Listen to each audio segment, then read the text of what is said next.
This is Think Out Loud on OPB. I'm Dave Miller. It has been nearly 2 weeks since a chemical tank ruptured at the Nippon Dynawave Packaging Company's paper mill in Longview. 11 people were killed. They were all members of a union called the Association of Western Pulp and Paper Workers. The union has been coordinating relief efforts to support victims and their families. Last week, the union announced that it had reached an agreement with the company to secure full pay until at least August 8th for employees who cannot work. Josh Estes is a spokesperson and former local union president at AWPPW. He joins us now. It's great to have you on Think Out Loud. Thanks. I want to start with this question of returning to work. Over or around 400 people had been working at this particular facility, which is actually just part of Nippon's overall footprint there. How many of them have been able to return to work? You know, I don't have a specific number. We've got some folks that returned as early as this morning to work on some parts of the mill that were unrelated or not in the same vicinity of the tank. In order to move some product along through the system, be able to get some product out that was already staged and waiting. So we still have a very small number of individuals working and hoping to continue to bring some folks back as it's safe to do so. Right. What's that dependent on? What has to happen before workers can return? Well, you know, it's a case-by-case basis, area by area. There's a tremendous amount of analysis going on right now, both in conjunction with multiple investigations that are going on at the same time, and then really assessing what parts of the facility are able to restart safely because they're either not in the immediate vicinity or the zone of where that tank was, or they are a totally unrelated process to the liquor itself.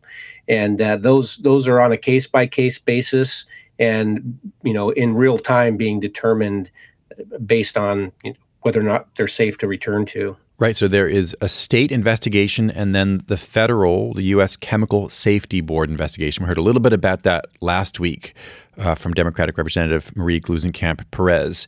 It seems that it's unknown exactly how long that federal investigation is going to take, but I've seen estimates of 6 months to a year, or perhaps even significantly longer than a year.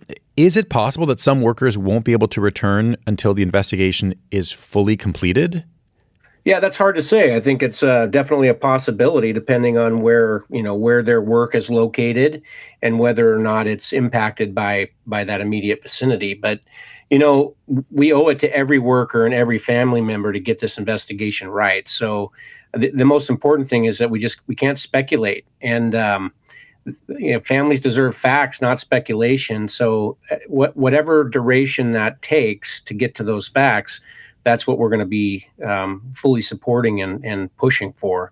And if that means that some areas are unable to get back to full strength for a delayed process, we're going to navigate that together with all the entities and the employer to make sure that, number one, we can get our people back safely, because that's paramount. And then two, that this investigation gets the full head of steam that it needs to get to the facts, so this never happens again.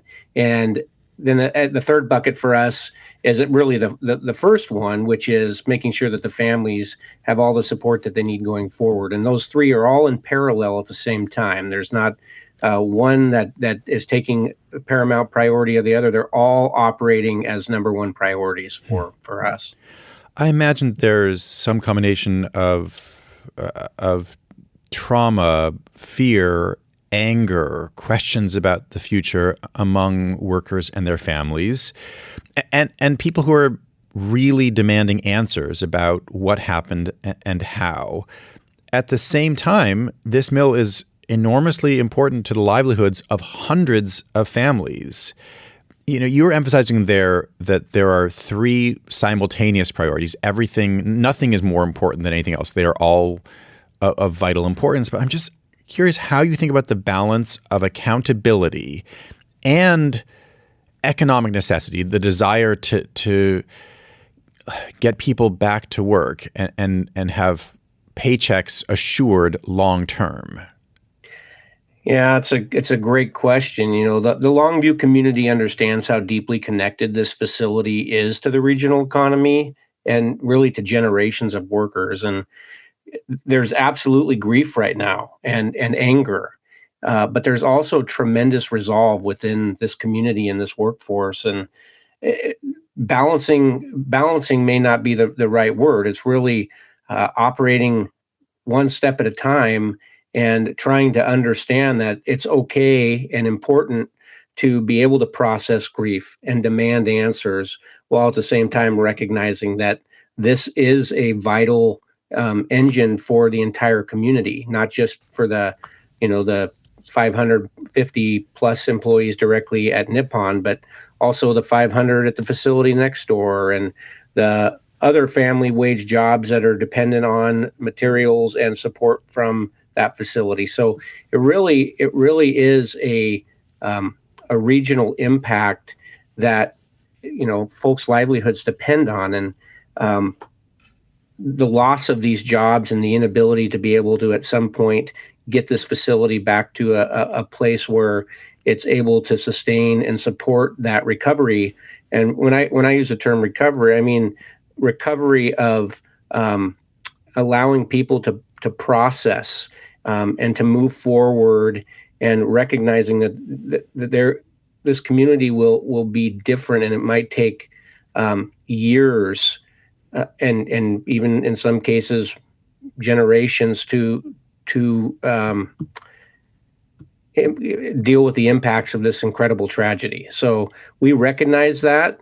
And our goal is really to make sure we're compassionate, but also responsible and transparent, because sustainable for the long-term needs of families is also a reality. And so we're doing our best to try to balance that, recognizing the sensitivity that both of our members, our families of those affected, and the general community are going through right now. If you're just tuning in, I'm talking right now with Josh Estes. He's a spokesperson for the Association of Western Pulp and Paper Workers. That's the union that represents the people who were killed at the Longview paper mill about 2 weeks ago. Can you tell us about the agreement that you reached with the company last week about pay for workers who are unable to return to work? Yeah, I want to say that was some positive news in the moment. I know, a tragedy like this hits in a lot of different areas, and for folks that are home and having a tremendous amount of uncertainty in what the next steps forward might look like.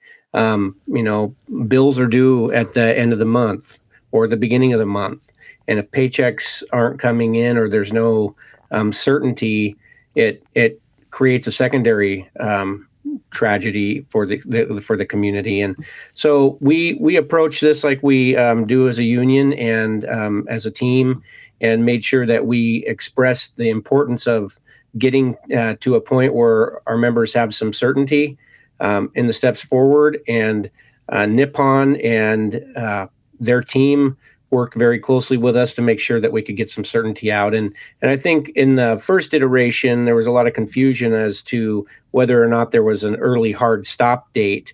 And that got out, and a lot of people took that as that there was a hard stop of the 7th. So this extension is at least through the period of August 8th, which tells us that this situation will continue to evolve, and we'll continue to assess as we move forward. But at least for the next 2 months, we have some clarity as to what that might look like, so people can plan ahead. Do you have any sense for what happens after August 8th? No, it's too early to tell that. Like I said, for us, speculation's not accountability. Facts are accountability. And right now, the facts that we have are based on the process of the cleanup and the coordinated effort to assess the situation ongoing and the investigation. So all of those parts combined will allow us to continue to establish whether or not the next steps beyond August 8th are in a similar fashion as this announcement was. How has the union been supporting and coordinating assistance to impacted workers and their families over the last 2 weeks? Yeah, right now our focus is making sure families and affected workers have that immediate support while also building a responsible long-term structure to assess those evolving needs over time. It's difficult because you have to be able to um, establish strong communication and make sure that relevant and the right information is getting out so that we can get families and understand their needs. And as we understand those needs, we're in a position to service them. So really looks like a lot of coordinating, a lot of reaching out to other partners. This Longview community is absolutely incredible. They're a mill town, a community in every sense of the word, and they've come together and established a tremendous amount of support.